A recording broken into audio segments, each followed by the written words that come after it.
Have you ever poured yourself a glass of fresh milk, only to notice there's no creamy layer floating on top? It's a bit of a mystery, isn't it?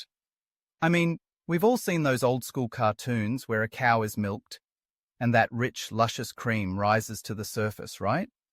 So what gives? Why does fresh milk not have cream on the top? And where does it all go? First, let's talk about what cream actually is. Cream is the fatty part of milk. When milk is left to sit, the fat globules, which are lighter than the liquid, rise to the top.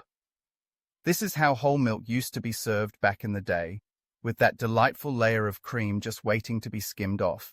It was a natural process, a little gift from nature. But here's the kicker. Modern milk production has changed the game. Most of the milk you find in stores today has been pasteurized and homogenized. Pasteurization is that process where milk is heated to kill off harmful bacteria. Super important, right? But then we have homogenization. This is where the magic happens, or depending on how you see it, the tragedy. Homogenization breaks down those fat globules into smaller sizes and disperses them evenly throughout the milk. So instead of rising to the top, the cream is effectively blended into the milk. It's like the milk is saying, "Hey, we're all in this together." Now, you might be wondering, but why do they homogenize it? Well, for one, it gives the milk a consistent texture and flavor. No more surprises when you pour your cereal. No one wants to find a big blob of cream sitting on top, right? It also helps to extend the shelf life. When cream rises to the top, it can spoil faster. So in a way, homogenization is a practical choice for modern consumers who want convenience.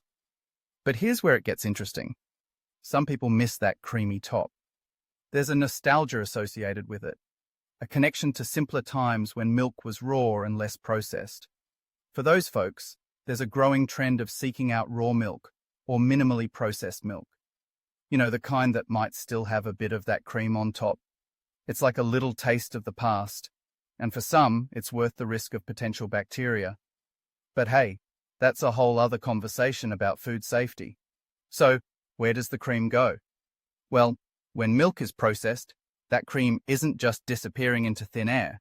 It's being collected and used for a variety of products. Think butter, cheese, ice cream, and whipped cream. That cream is valuable. It's not just a floating layer. It's transformed into delicious treats that we all love. So, in a roundabout way, that cream is still very much a part of our lives, just in a different form.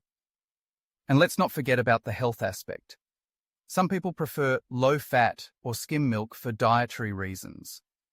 With homogenization, even those options are still creamy and palatable, making it easier for people to enjoy their milk without feeling like they're missing out.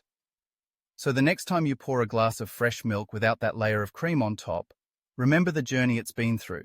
It's not just milk. It's a product of modern science and consumer preference. It's a reflection of how we've adapted our food systems to meet our needs.